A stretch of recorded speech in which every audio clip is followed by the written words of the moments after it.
Hein, contrat vraiment, bah, signé. Alors moi, je me suis juste posé une question. Pourquoi ils ont signé de part et d'autre?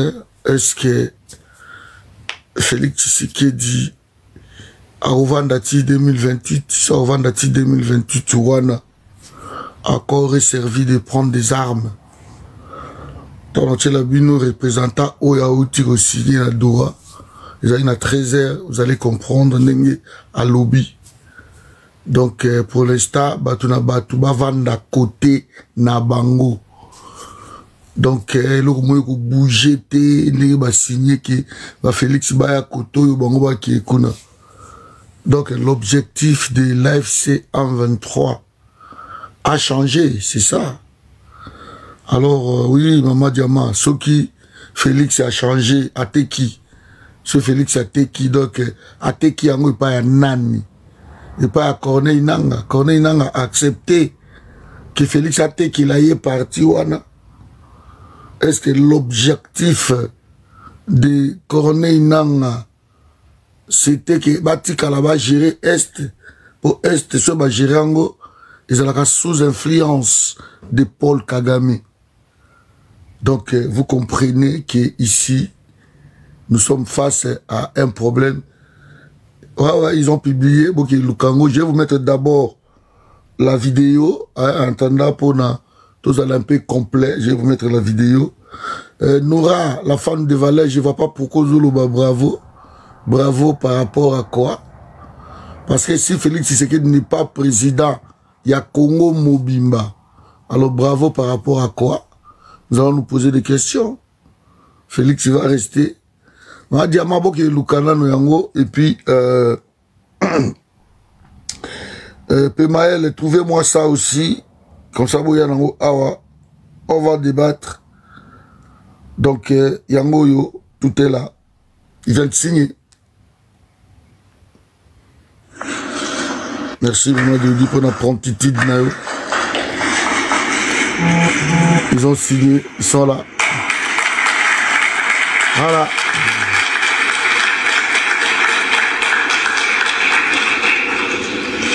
Ils ont signé. Maintenant, nous venons de signer un accord cadre de Doha, un accord cadre bilatéral entre le gouvernement de la République démocratique du Congo et l'AFC M23. Cet accord que nous venons de signer contient 8 protocoles qui englobent les causes profondes des conflits. Et en fait, ces protocoles sont comme des chapitres et qui seront développés. Ces protocoles sont des causes profondes combinées qui seront négociées, puis signées, et ce sera la consécration d'aboutir à un accord de paix global. Les protocoles vont déterminer les matières à discuter, les calendriers de mise en œuvre et les acteurs qui vont procéder à cette mise en œuvre. Dans cet accord cadre signé, il n'est assorti aucune clause contraignante, c'est-à-dire il n'y aura ni modification de la situation sur le terrain, ni aucune activité quelconque jusqu'à ce que le protocole soit débattu, négocié, discuté l'un après l'autre jusqu'à la conclusion finale d'un accord global de paix. Donc notre population peut patienter, le chemin est encore long. Nous saisissons l'occasion pour remercier le président américain Donald Trump et les États-Unis, mais aussi l'émir du Qatar et le Qatar qui a parrainé ces pourparlers, qui en fait qui vient nous franchir une phase importante dans la résolution pacifique des conflits dans notre pays. Importante dans la résolution pacifique des conflits. Ce n'est pas un accord final, ils ont encore signé déjà protocole, Yamasoloana et les francs après. Donc, signé, c'est déjà un début. et ngala zui moi makambo oyo. Je n'ai jamais été pour Félix Tshisekedi. Voici la preuve. Je n'ai jamais été pour Corneille Nangaa. Voici la preuve aussi. Ce qui est dommage, c'est que les gens qui sont ensemble, les gens qui sont surtout ensemble, les gens qui m'ont pas cru, les gens qui m'ont pas cru. Quand je vous disais que histoire Oyo, Corneille Nangaa, ils a juste aventure. Il fallait bisogno sur tout les Melaga. Félix, on pousse le peuple à télément. On a affaibli le peuple.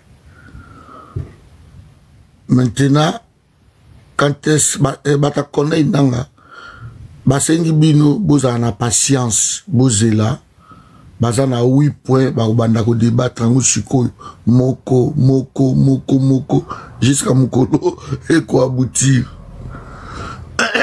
Bazana 8 fois. Alors, m'insulter comme vous l'avez fait, me crier dessus comme vous l'avez fait, tout ça, et me bino nanine. Donc, va me sous-coutou, bobé bichi, ça s'appelle l'imia. Bozo kanga bien parce que voyez ça, moi, ma bé, mali les bétinga mingi. Mali les bétinga mingi na matanga. Na matanga lobby. Déjà d'abord, je voulais d'abord vous remercier pour ma soutien à Bino, vraiment merci. Merci Nabande Konyo surtout c'était dur matanga. Il y a grande sœur et Nabiso Ana à 68 ans Azaki Neti Baoba Ikono Onibiso à père Azaki Mikolo. Mon père est mort presque à 100 ans. Donc, Bazana Bana, Mikolo. Bah, il est né à famille, Nabiso. Ils ont déjà dans les 70, vous comprenez. Donc, grande sœur à Koufi, on les a 9 enfants. Donc, il y a un moment, si vous comprendre bien, pendant 2 semaines, Oyo, programme là qui perturbé Makassi, Kolonga Bruxelles, Kokendetine à Chartres. Dans la province, il y a France, Chartres, donc il faut que tu Paris, Chartres. Tout comme une Chartres, qu'on a beau Chartres, ville wana, qu'on vend kuna hôtel, qu'on a makambuti, lobby, bakunda qui, j'ai vu, na tchaki ba image, et quand on va se au kunda yene na longwe, c'est longwe qui, le lendemain, donc bakunda qui jeudi, pardon, qui jeudi, et qui, vendredi de Tolongwe, la commande qui a après c'est Boutou. Donc je suis vraiment fatigué. Programme est normal, mais je remercie Bandeko Lamoni Amour, il y a Bandeko Obabengingai. Je vis l'amour, il y a Bandeko Bakomeli. Il y a tellement de messages. Vous remarquez que Bamisou même n'a répondre nanouté. Ma message est tellement ébélé et il est qui ébélé. Donc, inbox, appel,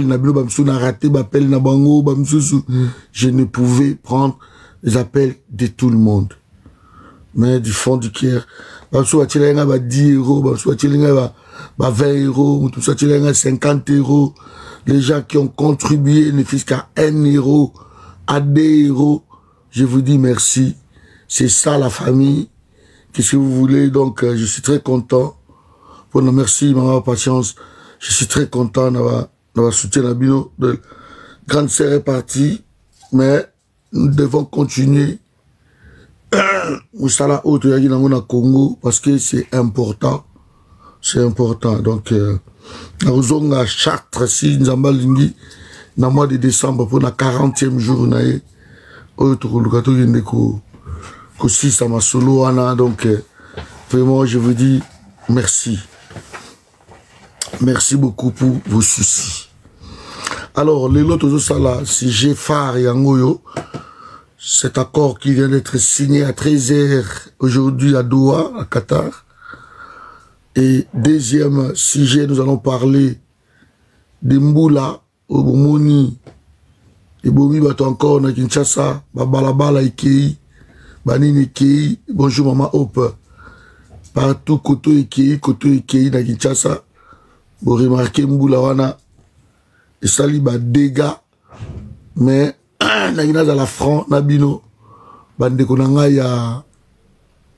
ya Congo, hein, bandeko nanga ya Congo, ya Kinshasa qui nga personnellement, ce qui me les bêtis, les sous-sous, et que vous allez bien. Partagez live, hein, partagez live.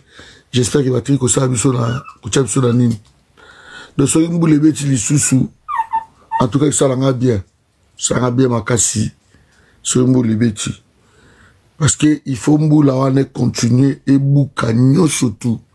Bonjour, maman God, bonjour, maman Odile, bonjour, Aposte. Il faut Mboula ne bouka nyo surtout. Écoute, il bouka pas nyo surtout na Kinshasa. Et ko bo manango même batu nyo surtout Mboula wana. Hein? Et ça a bien ma casse. Parce que les gens qui soutiennent Félix Tshisekedi, c'est quoi différent de nous. Donc, hein, ça va être différent la bicho quoi. Et ils ont plus l'amour de la famille. Et biso toi de logo tende ko so finga va bloquer ou pas oh toi au finga au bloquer mbamo. Oh tout ma au finga au bloquer mbamo. S'il vous plaît, na mo ba modo azay belia. Un peuple a décidé ka mbalamoko, un peuple. Un peuple ne peut pas continuer n'a qu'à accepter nous surtout. Donc, peuple wana, bonjour Kim, peuple wana congolais, précisément au bazana qui sasa. Mawapo na bino ezate. Donc, moutou mon côté, je dis bien. Moutou mon côté parmi mes amis à Kinshasa, c'est même un 10 euros. Na otine de loté. Na otine de loté. Même un 10 euros na otine de loté. De boti kanabino kutu. Makambo ya papa cordon. Aïe salama giboye. Et biso bakisi boye. Hôpital beaucoup fa. Beaucoup fa. De biso do kota babiloko wana bino chuti. Vous voulez Félix Tshisekedi avant dawana. Assis sa mandat na ye avec Ibino na ba catastrophe. Boye ba ketikali encore Demboula. Il y a 2026. C'est ça. Auto kota le temps en 2026 non. Tout ça en 2026 hein. Donc Mboula auto koto yo. Il y a 2027. Et puis to kota sous Mboula il y a 2028. Beaucoup fois. Biloko na bino tout europola. Tout. Boza sous les logotés. Parce que Boza, le temps à 2025, ok. De Togo à 2000, Mboula, tu traînes la Mboula mi balé, ego bouma makambo. Et Mboulo ezo ya wana sous ego za sous somo. Ah, pe bozo bele la partout que réchauffement climatique. De Mboula wana o sasabino somo. Parce qu'on a toujours dit des choses. Quand on est dans je vais mettre une photo d'abord ici. Pour comprendre Makambuto Lobaka, allez, ici, je mets cette photo. Vous remarquez derrière moi, Oeza route Yakimwenza. Artère principale. Boboni couche ya goudron bâtier. Boboni couche ya goudron ana bâtier. Vous vous attendiez à quoi?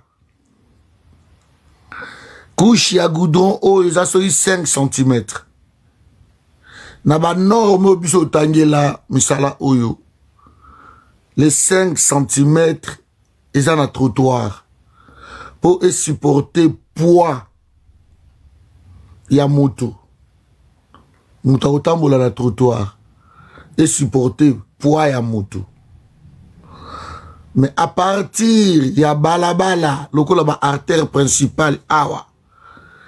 Couche, il y a robé, il y a goudron. Il faut bande à partir, il y a 20, 30, voire même 40 cm. Mais déjà, au besoin de na se à couche wana. Wana nde mwa mabanga bachaki wana na se à couche wana. Et si vous voyez les sols wana, mabelo elandi wana, zelo wana, les bomag, ils ont l'accès les kati. Bomag et les kati. Donc ils font des aventures. Bakawabanzela, na lobby, na lembi. Vous voulez faire des choses, faites-les bien. Ici, ceux qui botiment lit bien. Vous préparez les lits, ya balabala wana, pour yango supporter nyo surtout. D'abord, na mabele nango naturel. Au botimo li mabele au etikali naturel. Il faut passer les bomags au moins 7 fois. On a ba norme ya bien. Parce que bomags, on serait les qui se contenser d'abord mabele. Au moins 7 fois. Et les qui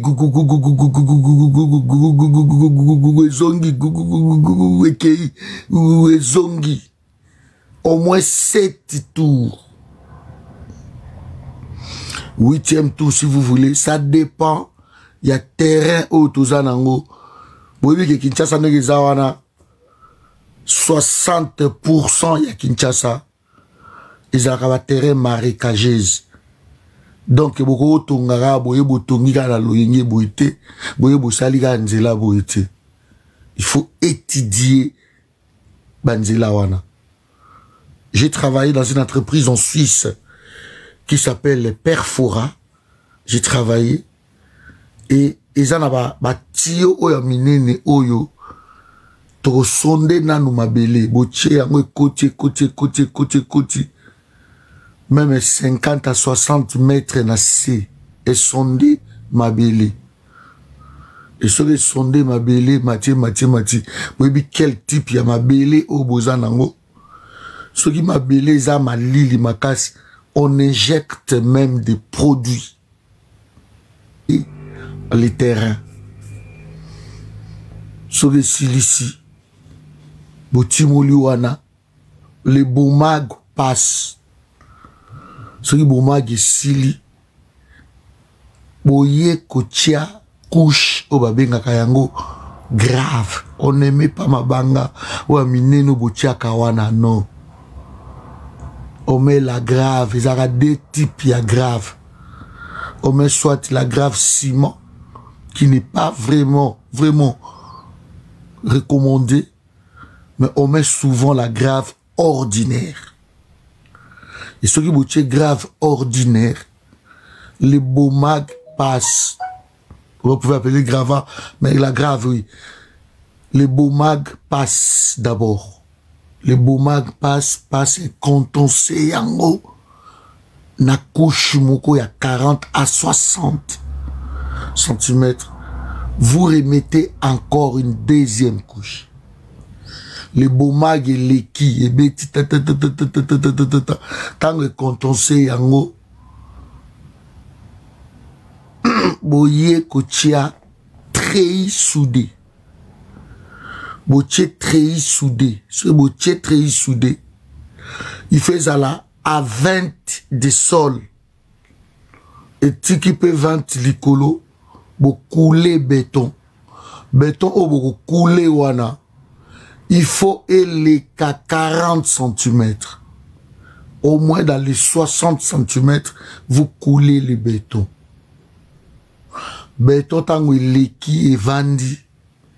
Et surtout, anzela loko la ba oyo, ba koulaka béton flexible.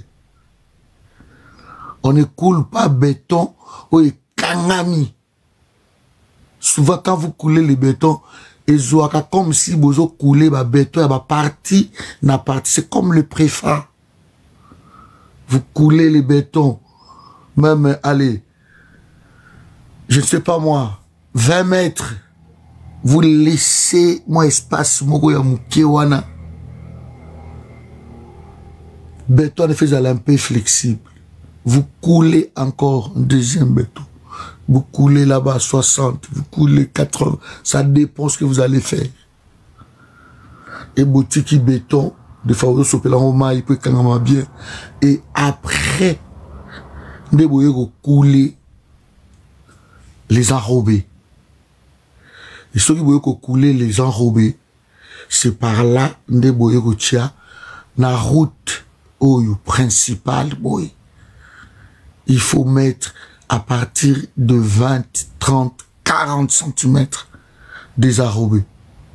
Donc vous pouvez remarquer que entre le lit, entre la consolidation, entre le grave ciment, beaucoup de grave ciment même, il y a 90 ou plus. De temps où beaucoup ça la yango, je vous l'ai dit, cette route peut faire 20 ans, 25 ans. Bien sûr, il faut toujours bosala yango na ba norme et il faut maintenance ezala. De ce qui maintenance ezati moboulou. Mais ici chez nous, on ne fait rien, on appelle des gens comme ça. Dans la mon vidéo, on a kangi en photo pour vous montrer que c'est ça. Mais malgré la route de Salami, n'a pas norme, nous surtout sur la biso awa. Mais il faut maintenance ezala. Et maintenance, il y a la route ezala ka à vie.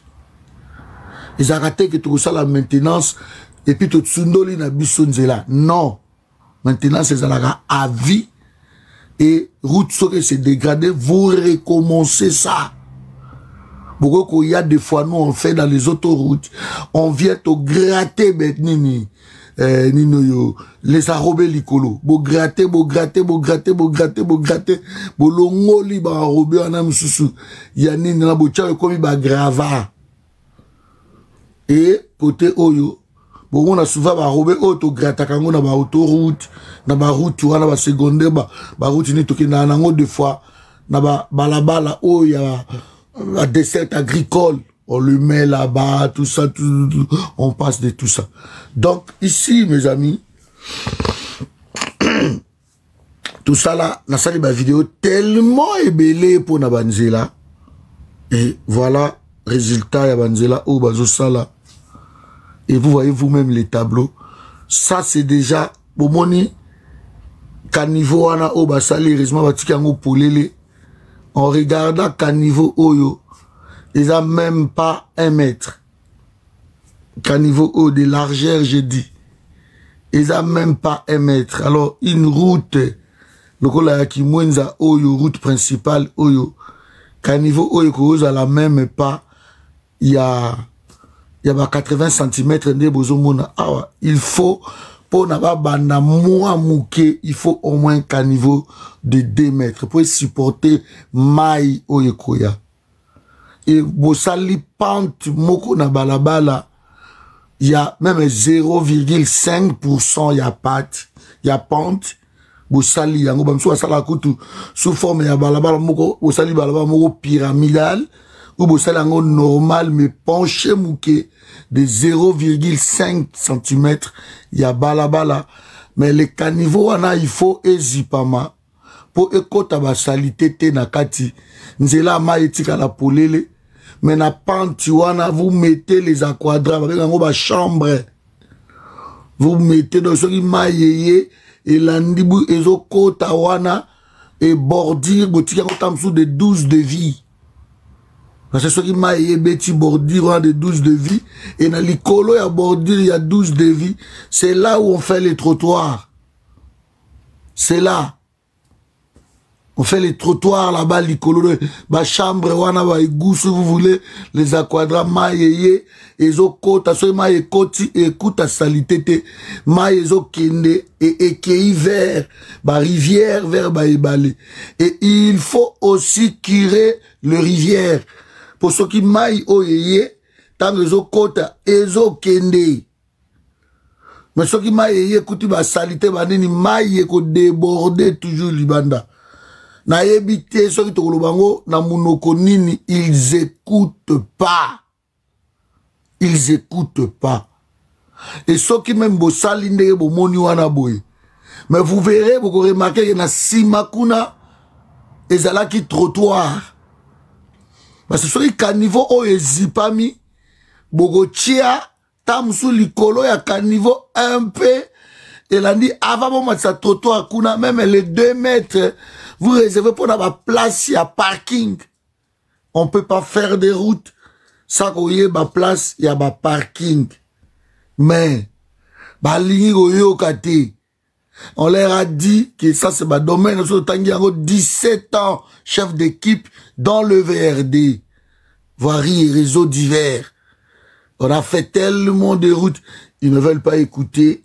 Parce que Bozaka en a défensive. Tango bato bazolo bela bino basala ke loko boye. Bino boya aka au finga batu. Vous venez toujours insulter. Donc vous êtes incapable de prendre des notes. De dire que non, ma cambo papa azolo beza bien. Vous êtes incapable de le faire. Vous êtes là parce que ceux qui ont critiqué Moussala Wana, bolobi oza ennemi à Fati, olingi Fatite. De tellement bo zui Félix Tshisekedi. Bo tieye liboso ya Congo. Et nous sommes en train de payer cher. Nous sommes en train de payer cher. Maintenant, le gouvernement avait sorti plus de 100 millions d'euros. Bah, ça qui en Daniel Bumba. Pour la banzela, oh, yo, mona, oh. Si on a Koufira, vous savez réparer une route. Et l'équipe même Kotonga yango, boy bien côté. Et l'équipe même Kotonga. Maintenant, le gars bon nagoyo kate. Bosanzela boy, parking ezate, ko réserver place dans sous barre bani ezate. Vous mettez une ligne droite. Et kuna bomoni kuna trottoir, ba salité. Donc ah batiki polele trottoir ba salité. Donc trottoir wana mbule ko leka wana maye ko leka na trottoir. Et ce que les qui na trottoir écoute trottoir ma belé. Et ko lia yango ti et ko kota awa. C'est ce que je vous ai toujours dit, n'est-ce pas? Ce qui botali vidéo au peut circuler. Beaucoup mona ke à partir il y a trottoir après nini caniveau au beaucoup mona après wana bozo mona kuneza trottoir et à partir il y a trottoir wana et bukanaki d'abord wana parce que trottoir est salamate et le la trottoir wana est salamate. Maye bandi kolia ti yango bomone koti na se awa e koti na se awa eti yango yo e ko bima parce que ezo lia mabele parce que ils n'ont jamais voulu écouter. Ils n'ont jamais voulu écouter. Maye wana essaye ba dégâts au sakanate. Ça c'était d'abord pour ça. Tapoter live partager. Deuxième eloko mususu. Je vais vous mettre une photo. Voilà. Je vous mets cette photo. Ça, ce sont des bouteilles, il y a plastique. Il y a tellement partout dans la ville à Kinshasa. Nous sommes au 21e siècle. Soki ba Congolais, bato o ba koli na poto. Bango bato ba diriger pays. Mes amis, ceux qui bazo koka même pas ko gérer. Kunabi ko gérer ba bouteille à plastique oyo. On croit ils sont bons. Tokeno makamusute, restons na salité oyo za na ville ya Kinshasa. Soki bazo koka ko gérer ba déchets oyote lelo na 21e siècle on a bamboka mususu ba déchets oyo koma richesse ba déchets oyo ba doit somba kango ba déchets oyo koma ko sala ba robé c'est boyebi que ba déchet oh ba bouteille à plastique oh et ça là quand même ba sous-vêtements oh tout là taka des fois so yebité les sous-vêtements oh tout là taka leçon les autres sont fabriqués dans ba déchet oh yo so yebité ba déchet oh et ça là quand même ba pavé ba déchet oh yo ça là désenrobé ba déchet oyo bandeko na ngai ekoki même kobota électricité les gens basi balonga yango na Inde par exemple na région mususu ba déchet oyo basaila kango ba goudron et ça dure longtemps parce que ndenge za ba sachet ba biloko et tout ils ont au moins 500 ans avant que faille se dégrader. Donc vous aurez des routes, des pavés, des, je ne sais pas moi, des trottoirs solides. Mais, ma vidéo ezali, il y a des pays où ils ont utilisé yango. Donc vous êtes incapable. Ma mèche, vas-y. Boyebi, ma brique, oui, okotanga. Ils ont tellement ébélé que lelo na kini. Tango bozo bele la ke ba emploi mais ba emploi yango ezobe ba tout ça parce que un petit 200 000 euros 200 000 dollars bokoki ko sala déchetterie 200 000 dollars bokoki ko sala déchetterie oui ndeko nanga Adrien oyo koma ba matière première ba oyo na Kinshasa, je crois, par jour, toute consommation qui 8 tonnes, ce qui 12 tonnes de déchets. Donc, c'est incroyable. 200 000 dollars, ce n'est pas moqué. 200 000 dollars, vous salez déchetterie. Est-ce que vous avez déchetterie? Déchetterie, c'est juste un espace où, bokoya kozwa ba déchets, nde bo lokoti awa bo kena ngokura ba centre ya batterie ça ne coûte pas cher tri. Nous avons 4 districts beaucoup à 4 centres ya batterie mais ba déchets oyo pour réussir na Congo et comment partout je dis bien na ba gestion communale. Ce n'est pas l'hôtel de ville à Kinshasa nego gérer ba déchets.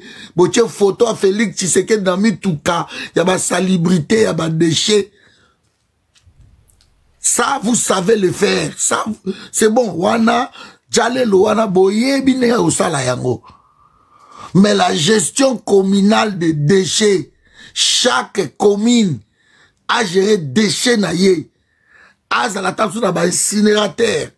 Chaque commune a un centre à tri où on prend, on va déposer. Et ça, vous le savez que, et comment vous savez, dans le monde entier, les lots na bana misala, ba oyo, bana misala, o ba sala ki na poto, apparemment. Les gens qui ont vécu pendant 30 ans à Kanakasaki na ye à poubelle, à Kabmishango Libanda, Moutoukeye loko tiango. Rien que pour na ko imiter, ko copier loko wana, ba oko kate. Tapotez live et ça 20 000 cas s'il vous plaît. Donc, pour na ko copier yango, Félix Tshisekedi pendant 34 ans, 35 ans, Félix Tshisekedi banako kanga poubelle na ye. Banako bimisango na balabala tant sous mercredi ou dimanche. Mitukeleke lokoti yango. Pona osala même ba sac ba poubelle ya ba 200 millilitres. Des fois 400, 200, 100 millilitres, ça dépend. Pona osala même yango c'est toute une histoire. Na bamboko ya poto to mona ba salité o kaka na bandako na biso potango o melimai o bugiboke o tie bamboka msuku te koma o kotia bouteille à plastique ya yango côté canette yango côté carton côté nango ba papier bo kata ki o kotia côté nango ba journaux ba nini Et bango bazo ko lokotango et ça jour to ko matiti. Jour c'est de l'organisation putain. C'est juste de l'organisation. Donc vous n'arrivez même pas à copier bilokoyo. Voilà recyclage de konanga prudence. Donc pendant 8 ans parce que Félix a totalisé 8 ans les mois prochains ici na pouvoir. Bana poto bango nyonso tout. Donc bakoki même pas ko sala yango ko copier na zoloba.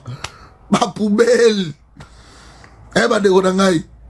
Ba Didier Bidimbu ba vai na poto ba mama Nyakeru nya ba vai na poto. Nyakeru aza mwasi bozabino tous salité boye comment? Comment vous êtes trop sales, les mouilles, vous tous donc, bah, topin, quand vous arrivez là-bas à Congo, on vous voit, bon, là, tu vas costume, autant, bon, la mis tout cas, il y a cher, mais vous êtes très sales. Mais évitez, bah, président, bah, république, bah, y'a un la bino, bah, mais là, bah, maï, wapi. Namboga, salité, ya modèle, wana. Vous n'arrivez même pas à gérer des poubelles. Mais on croit ces gens ici sont compétents. Parce que Kogi Moutazo Koka même pas qu'on gérer ma poubelle. Atape ko côté la rabango. Donc 8 ans, ma victime ya salité oyo. Bazo leka ah papa luke la kabouro na bango Félix Tshisekedi ba prétexte. Mais qu'on gérer ma poubelle. Beaucoup comparent même pas dans Kabila, même pas dans Mobutu, même pas dans Kasavubu, même pas dans Musée. Oh, ils ont tout ce qu'ils ont vivre face à la propre. Ici, je parle de la vie. Vie à moto, face à un environnement, mon cousin, il faut à la propre. Ici, il n'y a même pas de rivalité. Ah, Wabogolou, qui est la même Félix, il a raison, je ne vous comprends pas. Où ils ont vie à Batoutou. Propriété, ils ont vie à Batounio surtout. Donc, ah, écoute, opposition, majorité, et quoi, ils ont la terre. Place aux opposition, majorité, et quoi, qui même pas qu'on a là. Ah ouais, ça n'est propriété pour la Batoutou bazo vivre. Parce que ceux qui mboule les bêtis, bato ba fungoli ba toilette. Donc ne moment ba bouteille à plastique oh, ils ont mélangé na ba nye. Ba nye ya salité, ba fungoli ba toilette ma etoni memi, ils ont kende. C'est que ba déchets oh mingi, ils ont kende na ba rivière. Et kende na ba fleuve. Et ceux qui est kuna na ba fleuve lokola ya biso boy. Mais fleuve il faut bo kire yango. Parce que biso tozalaka à moins que je me trompe entre 1800 à 4000 espèces ya poissons au besoin na Congo. Et au boma mbisi mususu. Et au boma ba faune ba nini et au boma. Et au boma. Il faut protéger yango. Donc c'est incroyable. Bah déchets oh ils ont tellement toxique, ils ont salité, oh ils ont vie à bateau. On comprend la vie mais Zambelanga na kova na isasa ndeni. Nga va na pe na gombete. Nga na kisasa na va na lemba ou na limete ou ba koto ya ba chango na linga mingi chango de faza na njili. Bande ko na to sa nini. Non, même na oyo Bolé Boutchaka opposition à majorité. Non. Il n'y a pas. On parle de la propriété à Batou. Ils ont beau ma maladie. Ma solo, ils ont après. Ma choléra, ils ont après. Maman open money à sala na hôpital. Aïe maman maladie wana. Même qu'on respirer cacao ou qu'on respirer. Ce moteur respirer bien te bande gonangai et qu'on crée ma maladie na kata ma poumon. Hein? Bangalie ma bébé, bagom bébé. Vous vivez dans un pays comme ça, bolobi boza ba konzi na ba cortège. Na ba conférence des ministres. na ba réunion des ministres chaque vendredi, vous n'arrivez pas à régler cette histoire de déchets. Plus de 230 conseils de ministres. Oh, Félix Assali na 8 ans. Azo raté ko gérer loko yo. Oh, tomo, bomo na simananga oyo. S'ils n'arrivent pas à gérer loko yo. Merci de vos prudence pour la cadeau na yo.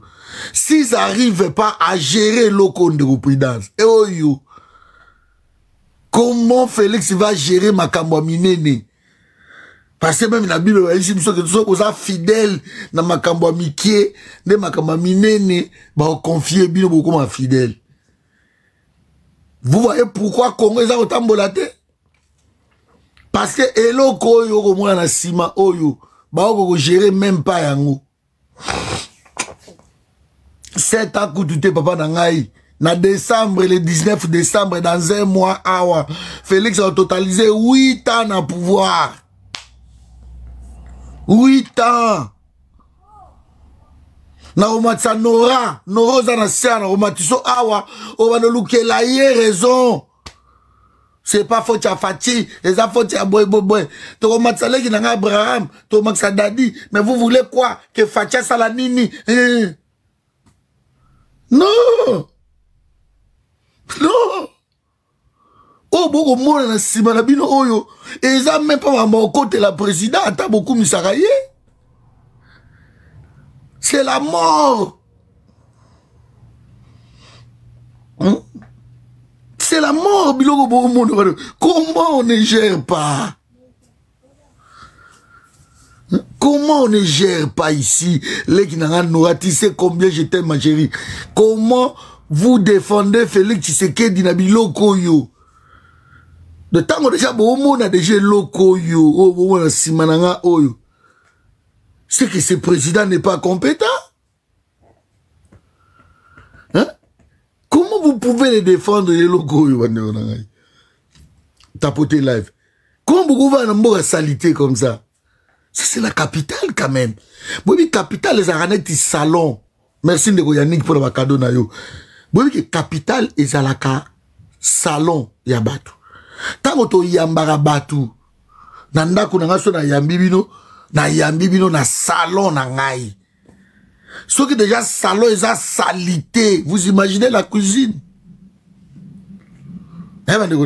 Parce que la cuisine, vous imaginez ma chambre.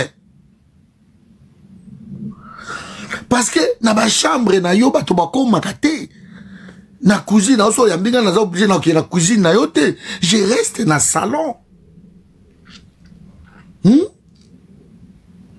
Si quoi bolo banini, na ma chambre na bino boza propre. Merci maman Nadine pour le cadeau.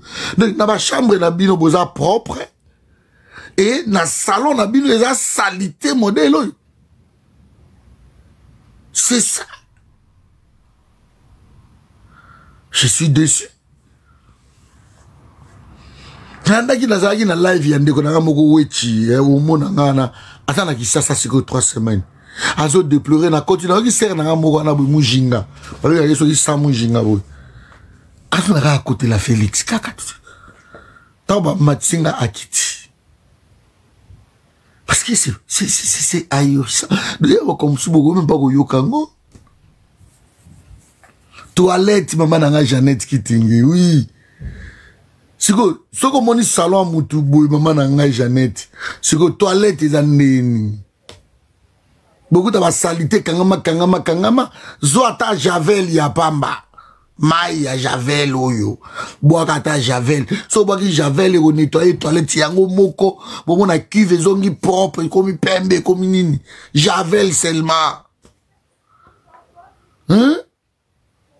Comme de à salité comme ça bon on a Félix Alati costume nyake walati ba bilamba cher atie ba chaînette ya ba 700 000 ba montre ba 500 000 tout ça et représenté ni parce que boza salité.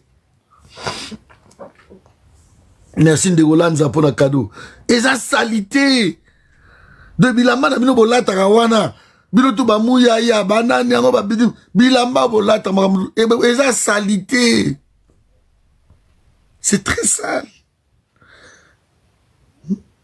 La maladie est très sale.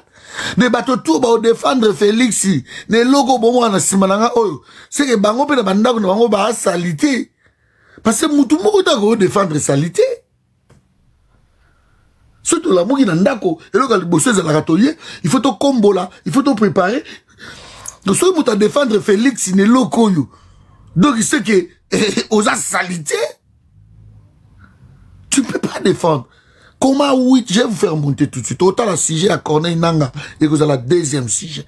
On fait monter les gens, comment vous pouvez défendre Félix Tshisekedi, dans le niveau de salité à modèle? Maman, open Matsabatou, s'il vous plaît. Comment vous pouvez défendre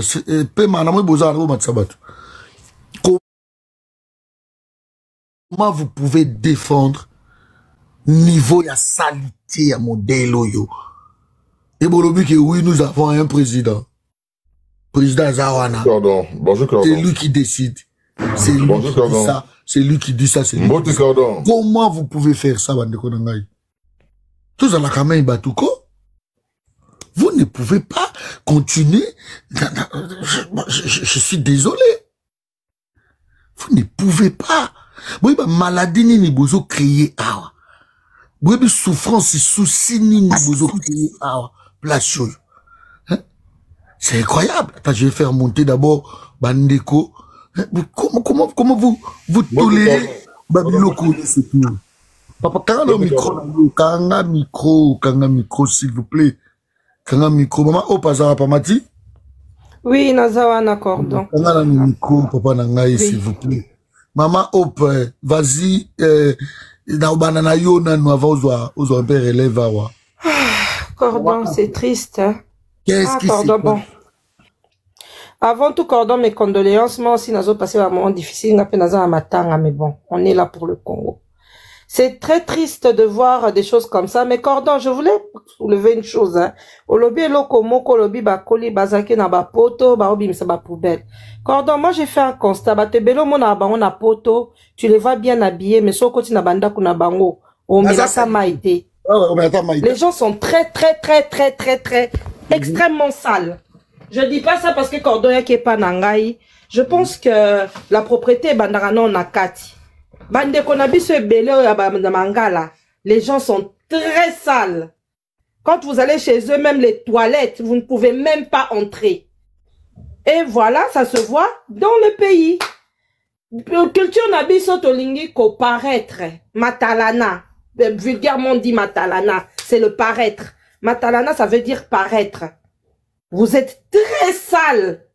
Très sale. Vous pensez que ceux qui bolati kitoko, bozotamo na voiture à kitoko, vous êtes propre. Non, vous êtes très sale. C'est sale. Les gens sont très, mais Cordon, je te jure, hein. C'est pas pour attaquer, c'est pas une question de pays. Ngana voyager et belé, ngana na zokananga hôtel. Il y a certaines personnes chez eux, tu pars, tu ne peux même pas boire de l'eau. Bon, vandate, il faut jouer à hôtel. Bon, vandate. Donc, la conséquence, c'est ça. Le peuple pays, Yangwana, Mokeza salité. Nous avons des gens qui paraissent propres sur eux, mais dans leur intérieur, ils sont très sales. Beaucoup de gens, tu peux ça par exemple, il y a des années, nakena na mboka mo na cité nangate, bandeko na ba fête bazaka o lata, soko ke na fête o lengi. Au moins yo lati ta mususu elambaka ya HM ou bien lamba ni me bango ba lata ba biloko ba griffe ba nini. Mais ke na bandako na bango ba cuisine na bango ba placard ba cuisine na bango incrusté d'huile, ba toilette na bango est comme jaune. Et vous Moutabongo a vendu 30 ans à poto, et vous vous attendez que Moutabongo a kendekin, a kendeko créer nini ya salubrité na kin. Hein? Yo zolo ba makambatri ya déchets. Est-ce que ba belé baza a bébé atako trier déchets en zolo ba? Kocha pète et pas ya pète, kocha bouteille et pas bouteille, tout ça. Ça c'est les conséquences d'un pays. Namboka auto zolo kaba détournement et salma. Tu sais aujourd'hui, hein? Moi, je dis une chose, oui. Na era Félix Batubazo Yiba. Na era Kabila Batupe ba Yibaki. Mais il faut se dire la vérité. La santé de l'homme congolais est le dernier souci de nos dirigeants, de nos bateaux diriger biso santé à bas congolais et ça dernier souci. Cordon, moi qui te parle, non chokou fait la leki, ya famille, babimi si na batie na morgue na 14h, leki na ngaza ki mototi 23h. Donc ba koke ko réanimer babi ba la té. Donc l'état sanitaire, ya batou, ya être humain na Congo, c'est pas leur problème. Yangone tozomona ba spectacle batu bakobela ba typhoïde, batu bakobela ba maladie moko choléra et tokozongisa yango nako. Soki pesi ezonga na Congo, je pense que si ezonga. Vraiment ça c'est triste. Comment on peut être sale comme ça? Il faut qu'à mundele nda finga biso salité pour ton dimaketo a salité. Ça c'est être sale. Na bambongo yi ba manamboko anapona kosala ba centre d'incinération, ba centre de tri. Pona kocha bato ata na nini, même à ta population, tout le monde a population, mbule zobeta mutaki obwa kamai, akobwa ka salité na kacha mabulu, na kacha ba caniveau. Donc je ne sais pas moi, tout ça ça commence à me faire mal à la tête. On va venir parler des Français kilométriques. On va venir donner des théories coordonnées. Parce que explication, je crois que c'est la 7e, 8e, 10e fois que tu expliques comment on batonga kanzela, que tu parles avec Passina Motema. Mais bon, quand on a ce qu'on bobo mi bisoni on sort. Banani bako diriger banane. Moi, c'est la question que je me pose. Ceux qui babomi bisoni on surtout bako diriger banani cordon, bako diriger banzete na banyama. Parce que ça c'est une catastrophe hein. Et encore bateau bazo kufa bazaka kutu pété, même tri humain et ça la makate batu msusu na ba mai wane memi batu. Ba décomposition, ba animaux décomposés, ba corps humain décomposé, na ba o ba boka ba bébé na ba mai. Mais c'est quoi donc cordon il faut c'est l'évidence, tout ça peuple moko y apparaître. Na peuple, na ba dirigeant, tout ça va apparaître. Nous sommes sales. Moi je me mets dedans parce que c'est mon peuple. Nous sommes sales. C'est triste de le dire. Merci. C'est avec la colère, avec l'amertume. Penza bolimbi sanga son a heurté bateau. Mais trop c'est trop, il y en a marre. Il y en a vraiment marre. Il y en a marre. C'est femme d'État. Comment pendant 8 ans Félix n'arrive pas à gérer et le Oui, Papa Cordon, merci. Bonjour, j'espère que mes condoléances encore. Hein. Je sens que votre sœur ça sent dans votre visage que vous avez beaucoup pleuré. Force à vous, force à votre famille, que Dieu vous fortifie. Bonjour à toutes et à tous. Papa Cordon, c'est vrai. En effet, on a un réel problème. Hein. En Afrique, c'est toute l'Afrique. Mais en Kinshasa, comme vous avez dit, c'est la vitrine, justement, de notre pays. C'est la capitale. Et la vitrine, en effet, elle doit être toujours... c'est l'image. Je veux dire que ça véhicule l'image justement directement de la RDC lorsque quelqu'un vient à Kinshasa. Et moi, justement, je combats. C'est pour ça que je me bats justement avec le gouverneur Daniel Bumba. Il y a des génies tels que monsieur David. David, il transforme justement les plastiques, les déchets plastiques là. Parce que la plupart, ce sont beaucoup des bouteilles de plastique, des sachets. Il transforme justement avec son intelligence. Et c'est peu de moyens, il parvient à transformer tous ces déchets-là en pétrole. Je sais pas si c'est pétrole ou comment vous dites en essence, en carburant, je ne sais quoi. Comment des génies comme les David, le gouvernement... Comment expliquer phénomène automono? Comment? Bah, doit la salité. Même il y a un conseiller félicité. Cordon, n'a pas son beauté, n'a pas son beauté. Tout l'amour qui n'attend dans la situation oyo. Biso msuto kota ba direct ba héros no lamba no bongisa mais na obligé na ko défendre na kota na participer na pesa ba makanisi na ngai. Cordon ezo sala passe mingi natali vidéo tche oyo babezali boulevard soki Lumumba soki na Kimwenza soki wapi e bukani ngasko nazo tala prince wana de bukani te nazo tala ba simple citoyen ou ba tongi aux alentours na main road na balabala na munene ndakwa nezo kweya biso peuple toza victime biso ba oto me ko tombola tama breki moko na Congo osombi lupango na yo na leta na nini o cadastre lupango na yo o tie lupango no place mobo ba nyonso balinga batonga na balabala munene net na bakishasa wana pour lupango za na valeur mais tala niveau mutu wana ko perdre nano ndako na ye leta ako compenser yete sikoyo bazo fait souffrir nani bazo fait souffrir biso petit peuple osombi ndako na pasi obandi ko tonga na pasi mbula eye po nzela ezate na Kishasa ba carnival eza bouché après et ramasser yo ndako nani akufuta victime wana donc bato yo bazo pesanga passe moyo osakana te donc Bumba bozo condamner nini fubo condamner Mama Marthe Bumba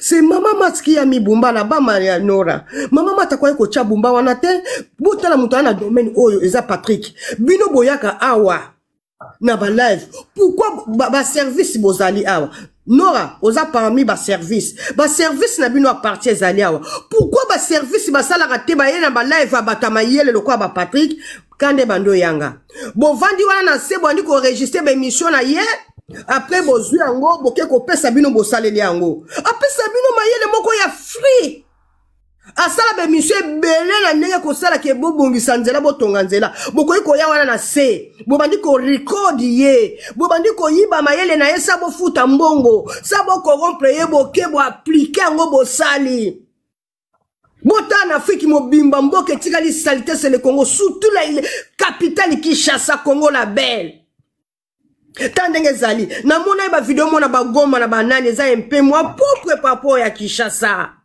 Bat ba diriger qui ça c'est les Parisiens bat poto ba diaspora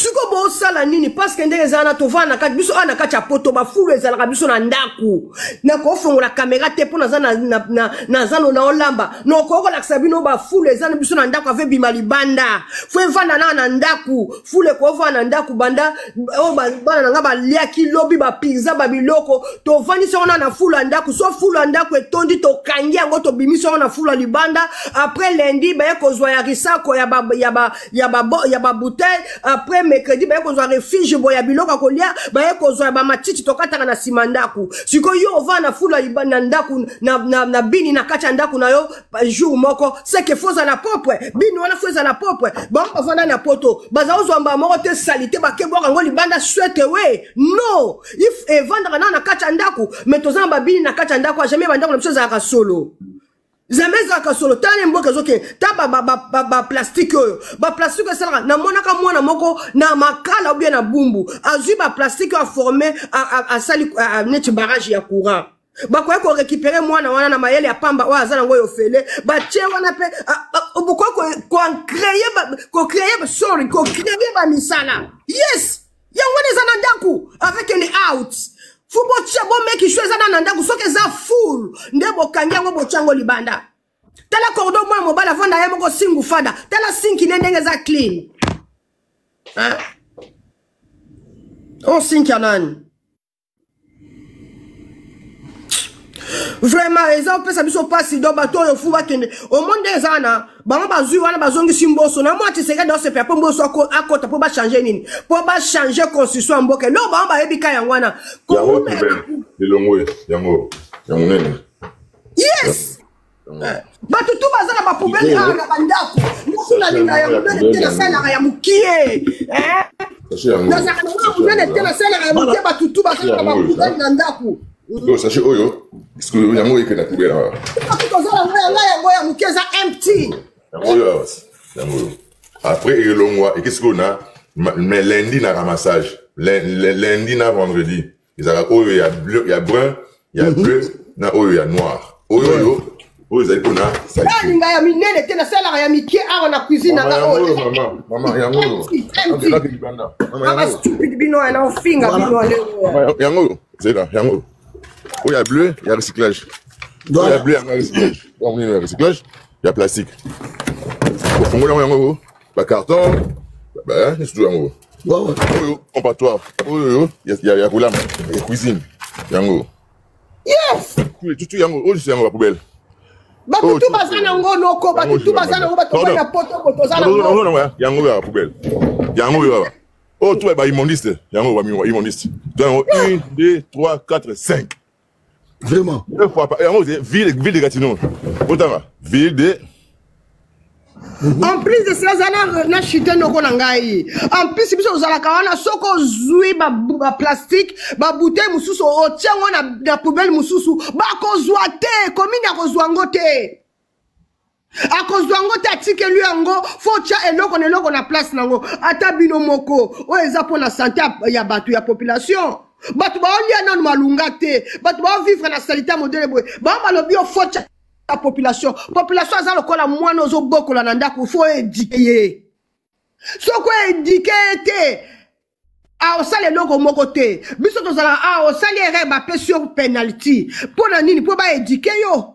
Pourquoi na Kinshasa système ba sanction za la kate na ba ville lokola ba ville amine lokola ba Victoire ba ville amine lokola ba nini pourquoi ba tiaka ba caméra ya surveillance te pona kozwa ba caméra bo placer na ba centre ville et écoutez bino combien ba CCTV ba bengaka botie na ba point ok ba point chaud o batu bazake belé o batu ba kosala ka ba salité ba bateka na balabala botie ni bango CCTV wana botie ni bango ba poubelle minene bozo record du bango mutanzi poubelle na ye atie na mabele CCTV zuye le ko ya ba pesi amende ou bien ba bani ye ateka sous place wana te wai bosala ngote. Bozo gouverner sur konde nini boko ko maîtriser population te boko maîtriser loko moko te siko bo maîtriser nini finalement bo maîtriser nini bo maîtriser lo moko te. En tout cas bon sala ke Sonia Zouabino moi muke boko ko diriger mboka te. Moi je pense que Kinshasa ou bien Congo les kebino munene bon cher pouvoir bon ke na dialogue bon partager ba tâche na ba tumusu bazala mayele ba sala moi muke atala moi mikolo muke tikali bino bon cher ngona baninga mboka bola bon partager ngona baninga mususu ba meka ko tia bino mayele ba bimisa mayele ba tumusu bazana ngo bon mon un peu Kinshasa meka un peu ko évoluer parce que trop c'est trop merci. Bah, toi, salité modèle. Cordon urgent. Excusez-moi, papa Cordon. Urgence, oui, urgent. Désolé. Non, excusez-moi, maman Conti. Merci, maman. Mais ça, c'était juste pour vous dire, il y a le bras droit du gouverneur qui souhaite monter. Est-ce que vous pouvez le faire monter? Il a demandé. Il s'appelle Bidi OIJ. Normalement, maman coupé. Mais maman, est-ce que vous voyez Bidi OIJ? Il m'a demandé de vous demander, est-ce que vous pouvez le faire monter? C'est pas normal. Attendez. Bidi B-I. Amati. Papa Bidi, envoyez votre truc là, votre demande. Bidi OG. OG, ouais, c'est lui, vous l'avez vu? Bidi OG, yes. Nakita, Natik la place. Ouais, Kita Natik. Ok, merci papa, Cordon, merci. Merci. Je fais monter Bidi. Maman, c'est là mon papa Coco, Alouma, et puis Tozoa. Papa Kake Bidi, je vais vous envoyer une invitation. Papa Coco m'a levé pas en attendant dans ma tsandeko. Voilà, bâtiment et ville. Alors, dans ces pays d'émission, parce que ça nous permet de réfléchir, peut-être que Biso Bakonzi, des fois, tant que musika, idée que vous allez payer bien, et bien un panel OYOP et PC solution, et ma problème à Kinshasa. Alors, la ningi awatena funda monto, on a justifié mon salanding et bino bon non. Je vais vous parler de la réalité de la ville de Kinshasa par rapport à insalubrité. Ok? Alors, Toko TV à Kinshasa a beaucoup de défis. Ville, embouteillage, salité, bandelezate. Alors, tant que le gouverneur a salaki déjà programme, plan d'action. Alors, plan d'action, ils ont nécessité des moyens, il faut mobiliser, il faut réaliser. Alors, dans le domaine de l'assainissement, qu'est-ce que nous avons trouvé? Premièrement, manque, il y a politique et assainissement, il y a ville. Il n'y a pas. Or, on ne peut pas nettoyer une ville sans une politique. Donc, il faut déjà mettre en place la politique. C'est vrai, il est vrai qu'on avait réfléchi avant, mais quand on est arrivé sur le terrain, on a trouvé une autre réalité. Maintenant, il faut adapter cette politique à la réalité du terrain. C'est quoi la réalité du terrain? Vous allez vous souvenir qu'à une certaine époque, André Kimuta, Union européenne, a travaillé dans la ville à Kinshasa, ça là qui va centre des transferts dans chaque commune. Je sais pas si au monde na mona Barumbu, ezaki na croisement Itaga Kabamba. Soko yewana au monde moi centre moi muki a transfert ezaki na ba déchets. Ezaki un peu éparpillé même na Kitambo kota diplomate sur les stations centre moko ezalaki wana d'hébergement. Mais aujourd'hui, banda kwana nyo se spolié, batu batonga banda ko place wana. On n'a plus rien. Deuxième chose, on n'a pas trouvé les centres d'enfouissement Yampasa, 250 hectares spoliés. Alors, on s'est dit, mais attends, ceux qui t'ont ramassé les déchets, t'ont tiens wapi. Première mesure, gouverneur Azui, toqué d'abord qu'on récupérait centre d'enfouissement Yampasa, 250 hectares. Ndeko Bidi. Est-ce que Daniel Bumba Zolanda live? Est-ce que vous avez là? Non, on a écouté tout à l'heure dans OPC Lien. Parce que je vais vous donner et c'est un programme Nabiso. Alors je préfère Gordon, est-ce que je peux terminer? Je peux terminer comme ça, vous allez répondre. Ouais. Alors, on est en face de cette réalité-là. Kinshasa produit journellement 15 000 tonnes de déchets. 15 000 tonnes de déchets, ils ont 1000 tonnes T, 2000 tonnes T, mais 15 000 tonnes de déchets. Et les déchets les plus apparents, autre au monde à Mingi, et ça va plastique. Mais nombre de tonnes de plastique et l'équipe nombre de déchets ménagers. Les déchets ménagers représentent pratiquement 20% des déchets. Les déchets plastiques, c'est 10%. Alors, pour absorber 15 000 tonnes de déchets, en réalité, il nous faut au moins 4 usines de transformation de déchets. Parce que tout à l'heure, Papa Mourazo parlait d'énergie, et moi, je salue ça. On ne veut pas prendre les déchets que nous bois quand on peut plutôt perdre. Non. On dépense des carburants, il y a l'argent du personnel. Il faut faire ce qu'on appelle l'économie circulaire. Donc, on prend ces déchets-là informatiques, les déchets médicaux, les déchets plastiques, les déchets ménagers, on les transforme. Et zongi na kati économie, et zongi ba kiti, et zongi ba cantine, et zongi biloro mususu, les mêmes déchets que nous utilisons. Alors, maintenant là, il faut mettre en place un programme qui vous permet de générer les moyens pour exercer votre politique. Il nous faut combien? Vous savez que pour nettoyer la ville de Kinshasa, nous recevons 1 500 000 $. Alors que pour élaguer 15 000 tonnes, il nous faut un minimum de 7 millions de $ par mois. Deuxième chose, on s'est dit, bon, on va pas pleurer, nous sommes responsables. Nous devons créer les moyens. On a mis en place une brigade qu'on appelle BSPE. Je crois que bon, on a mis ça dans un terrain. On a le ministère de l'Environnement. On a Regedec. Qu'est-ce que Regedec fait? Regedec aujourd'hui a mis en place les sacs poubelles des hôtels des villes. Si vous vous renseignez, ça vient de commencer. Les sacs poubelles seront vendus à 2500 francs dans le ménage, dans le hôtel, dans le restaurant. Il y a un système qu'on appelle Oreca, hôtel, restaurant, café. On a un sac poubelle. Le sac poubelle, ça va nous permettre d'avoir les fonds nécessaires pour qu'on résoudre le problème de la saleté. Deuxième, autre chose, nous avons la RASKIN, la régie d'assainissement de Kinshasa. Le gouverneur a acheté 250 camions bennes. Vous avez vu 100 camions bennes et c'est commis déjà. C'est pour dire quelque part que nous avons la volonté, il y a qu'on résoudre le problème de la saleté. Mais il y a une volonté, on peut pas tout cander.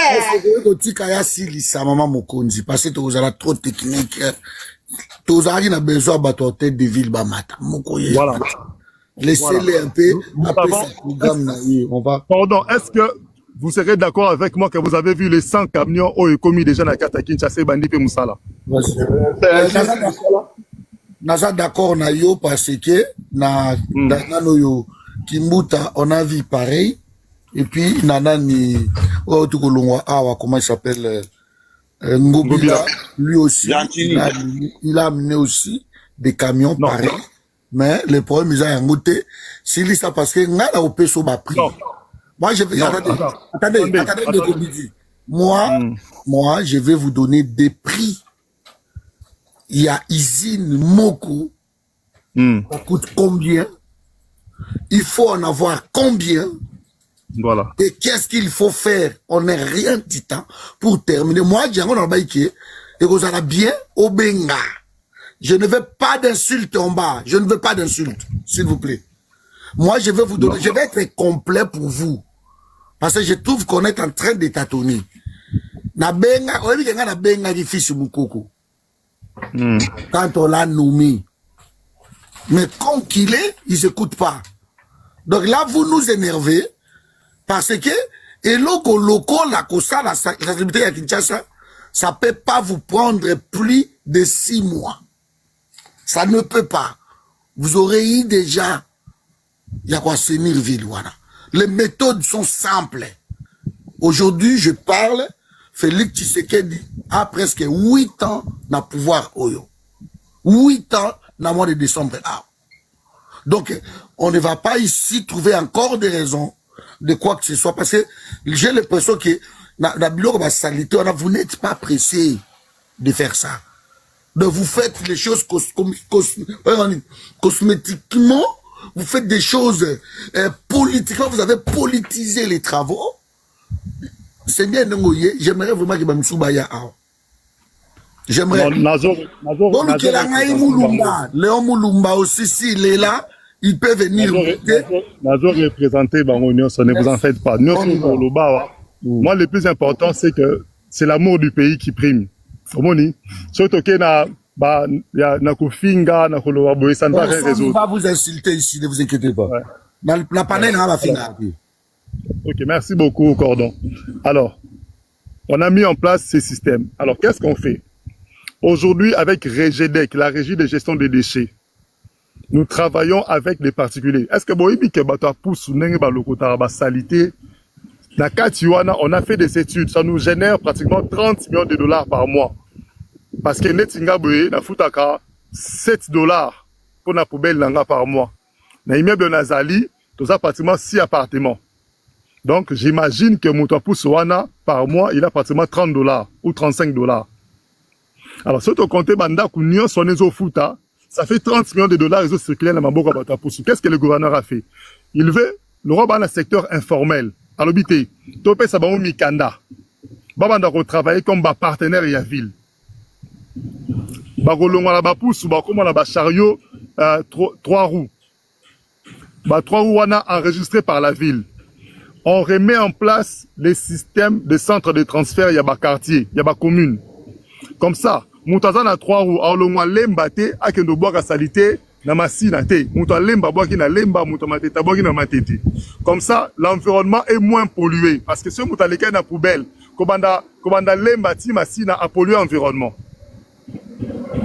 Alors, on a ça.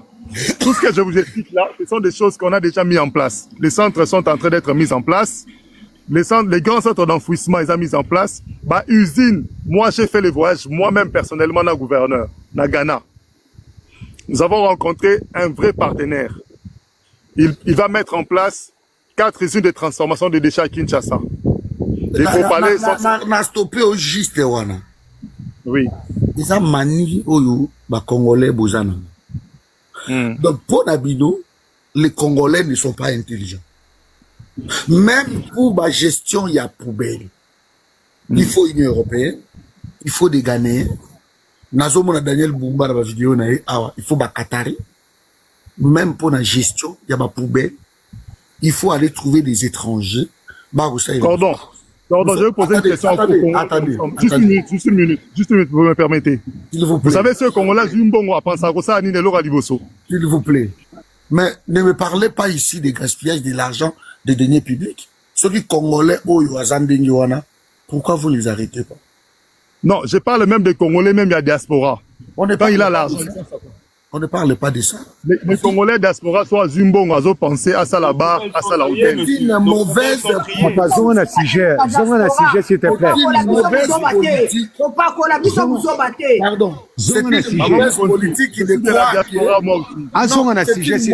politique qui décroît que les Congolais, bah, coquille qu'on gère, banenité. Bandeko rangai boyo. Ndeko biti, biso to mona, ngala moni ya ba jeune ou wazana, zo sala ba brique.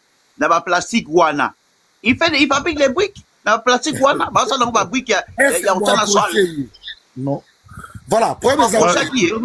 C'est là, un élément. Les seuls Congolais, dans la usine, il y a transaction plastique et ça, Jean Bamanissa.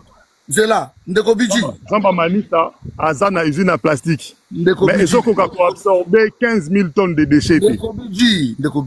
Je vous écoute. Est-ce qu'il y a bon financement qui est? Est-ce qu'il y a bon financement qui est? Hugo, s'il te plaît. Je vais vous poser une question propre. Je vais vous poser une question simple. Est-ce que usine Moko, il y a recyclage? Ça coûte entre 58 000, très bien, entre 58 000 à 500 000 $. Usine à recyclage. Usine Moko, il y a recyclage ordinaire, normal. Normal, hein? Oui. Mais je parle ici, la quête est à 2 millions 5 millions. Vous êtes sûr de ce que vous dites? La vente on a payé ça prix européen. Au passé, on a du domaine. On a payé ça prix à l'alcool, parce qu'au Congo, vous aimez le surfacturation. Bandeko, bino tout place vous allez on a bobette à Google. Usine Moko, il y a recyclage de déchets. Vous trouverez, et bandi même il a 15 000 $. De quelle capacité? Il y a un lobité, et bandi wana. Selon ma capacité. Après, tant que ont matin, comme on a 58 000. Et ça normal.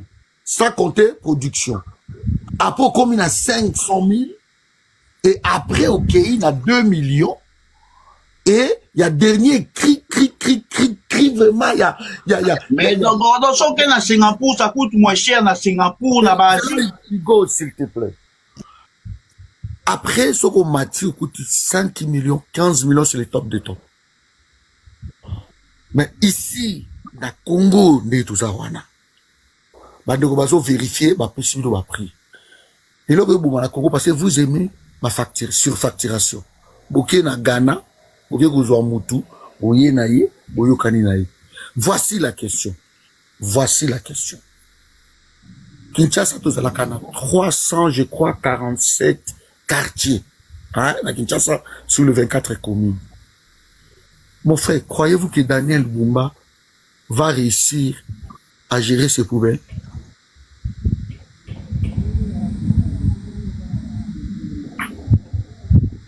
Que je réponde? Vas-y. Non, comme tous autres mettre en place ma usine, Kinshasa est tous très convaincu que dans très peu de temps, ça l'était ici là. Mais ça c'est fort parce que vous avez 24 communes. Mon frère, au moins place où vous échouez, Yangoan. Vous ne contrôlerez jamais le 24 communes, les 347 ceux qui quartier vous le contrôlez en motif. Je lui ai même écrit. Ils écoutent pas en fait.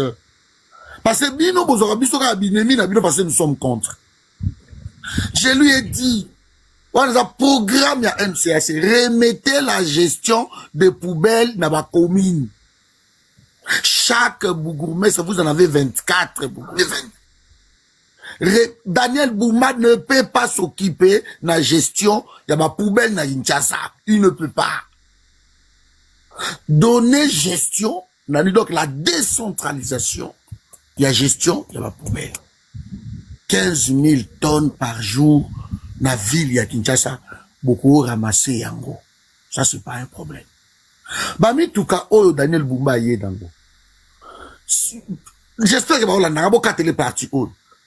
Soki botiki mitukawana, Daniel Bumba géré ma poubelle, la mitukawana, na bureau, na bin hôtel de ville, beaucoup échoué. Je mets ma main à couper. Vous allez échouer. Les communes vont distribuer ce véhicule. Au lobby, ils ont 100. Bandeko bon multiplier 100 fois 24, c'est combien? Je crois. Diviser. Commune, moi, Rose attend sous 3, je sais pas. Ou 4. Divisé. Hein? Je crois 4, divisé. C'est 4. Alors, donner 4 véhicules wana ya ba poubelle na commune. Et que commune je vous dis parce que je suis du domaine, commune a s'organiser quartier par quartier. Avec des sacs poubelles, bien sûr, à niveau au Kinshasa, c'est comme Olo.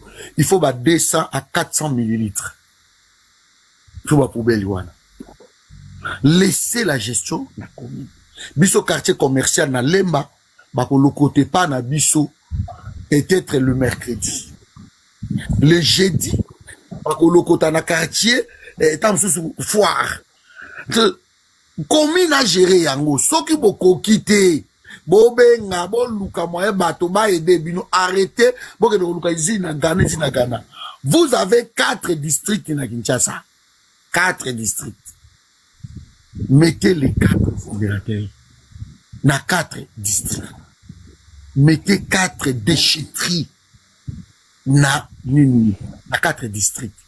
Et que ba commune et me bakabilo kona bango wana na district wana.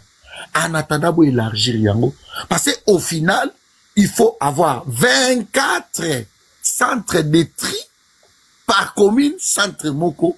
Je vous dis, vous aurez réussi.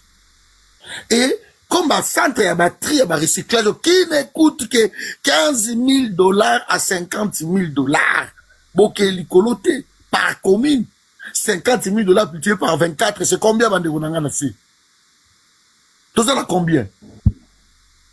Vous allez créer non seulement des emplois, mais vous allez réussir mais arrêtez de faire croire que Daniel Bumba, là ça va dire décider, il ne peut pas, il ne sortira pas. Donc le problème c'est qu'on a compris. Voilà de Gonangai. Pas de motion.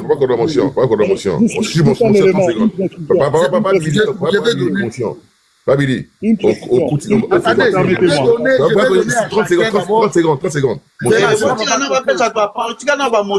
S'il vous plaît. Attendez. Je vais donner à chacun d'abord une question. Dans le conabus, faut vous poser une question, vous allez répondre, tout en discipliné pour ma cambo à salité, parce que nous connaissons ça, malgré Mathia, na omone à salité, il est sale. Donc, nanda kuna écoute, on a comme la tamaïté. Parce que là, ta costume, à la tiwana, na état, on a omone nanda kuna yangwana sima. Donc, il est sale. Je vous dis clairement, je suis clair. S'il vous plaît, moi, papier n'a bidjo pour maga, toi, moi, carnet, papa Bibi, question. Avant de ma parole, tu as une parole. La grande question. Merci, Cordon. Question est simple. Azotou na un éco acolyte et gouverneur. Est-ce que Bino, en tant que dirigeant, ou vous diriger ville à Kinshasa, si le plan éthique na moral, vous êtes prêt à vous diriger Kinshasa? Merci. Allez, tolo bate, question. Merci. Oui, merci de vos cordons. Merci. Question c'est par rapport il y a pas responsabilité. Prise de parole non avec le bosso lorsqu'à prise de parole à lobby que depuis André Kimbuta bakuta qui déjà makambango za bongo. Et question est simple. Après non si c'est analyse moko. Question est simple. C'est que responsabilité na bango za nini lorsque ba kuche loko zaki ya kobeba mais bango bandimi ba kamba.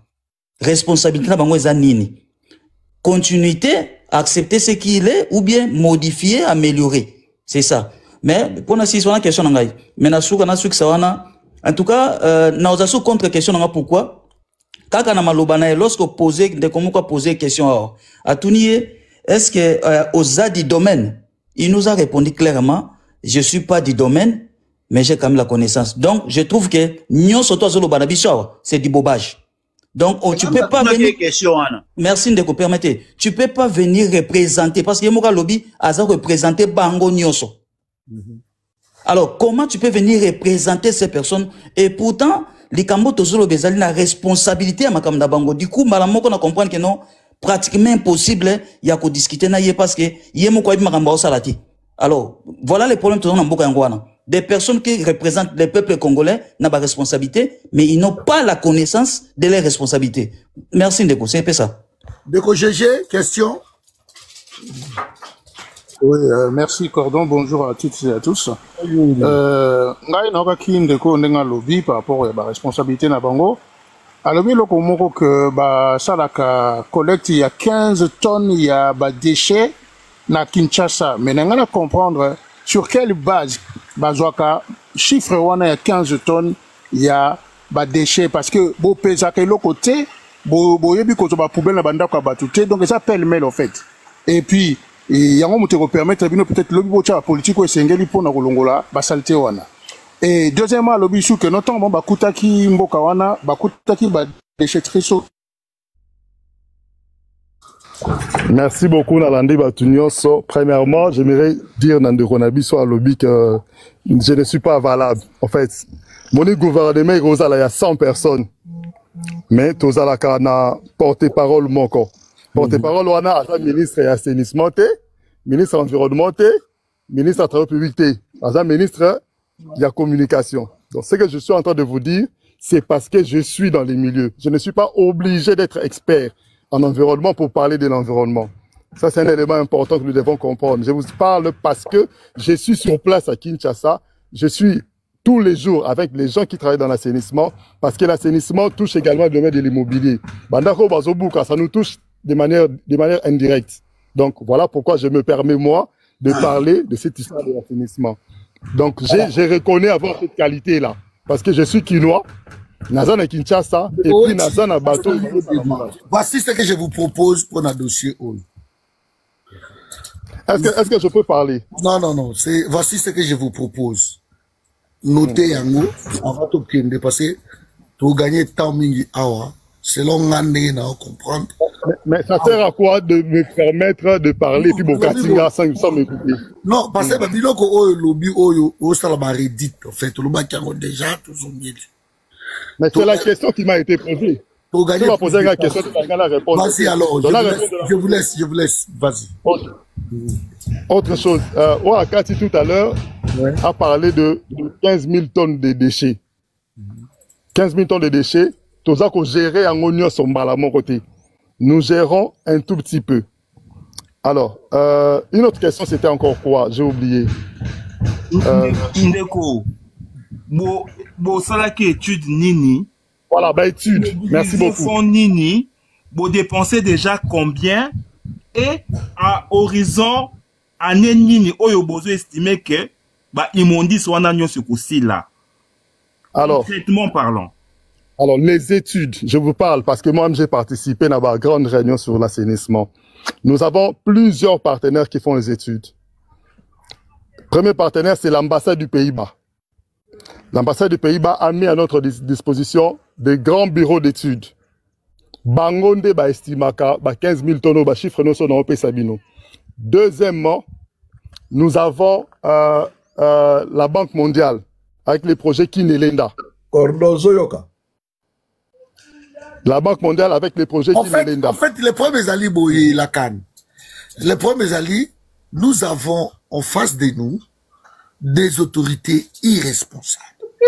Donc, pour la bango, qui réussir sans pour autant Banque mondiale aya, sans pour autant puni d'aébissa. Pardon, dis-moi, quel pays ambassade de monde.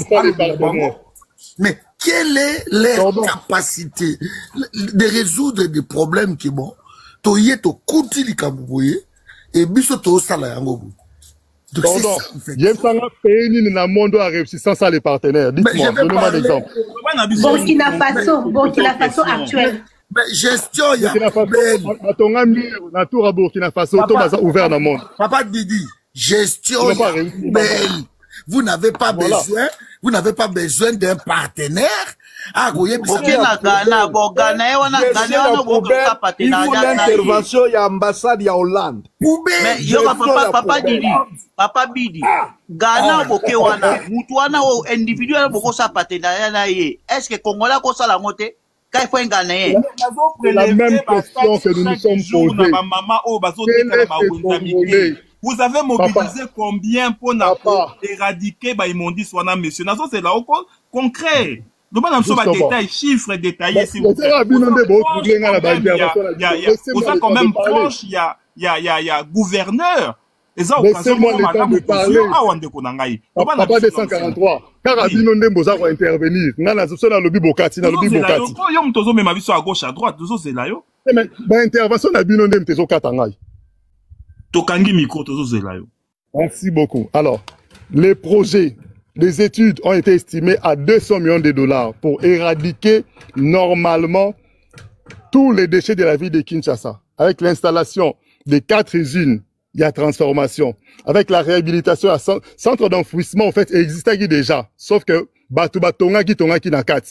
Tant que tu récupères, on a Mikanda Nyoso. Avec l'accompagnement, il y a ministre Akas Sabandoubola, à l'époque, ministre Affaires foncières. Tu récupères centre d'enfouissement.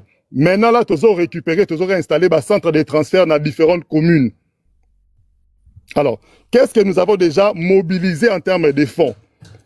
Pour le moment, je n'ai pas les chiffres. Je dois vous dire la vérité, je ne peux pas mentir. Mais je sais que nous sommes en train d'activer la taxe d'assainissement, la taxe de pollution. Les deux, tu as activé déjà à notre niveau. Daniel Bumba na Sewana yo kande na ope sabino solution à ma poubelle. Ndeko permettez, Ndeko Bidi, permettez. Obi que tout chaque photo soit parole, tu n'arrives pas à expliquer aux Congolais ce que vous faites. En fait, tu continues à promettre le rôle de chef de l'État. Tu continues à nous faire assurer que permettez de Gonangaï. Tu continues à nous faire assurer que non, vous savez que la démarche n'a pas étranger. En fait, jusque là, concrètement, non, concrètement, pour expliquer sur le côté Bossa.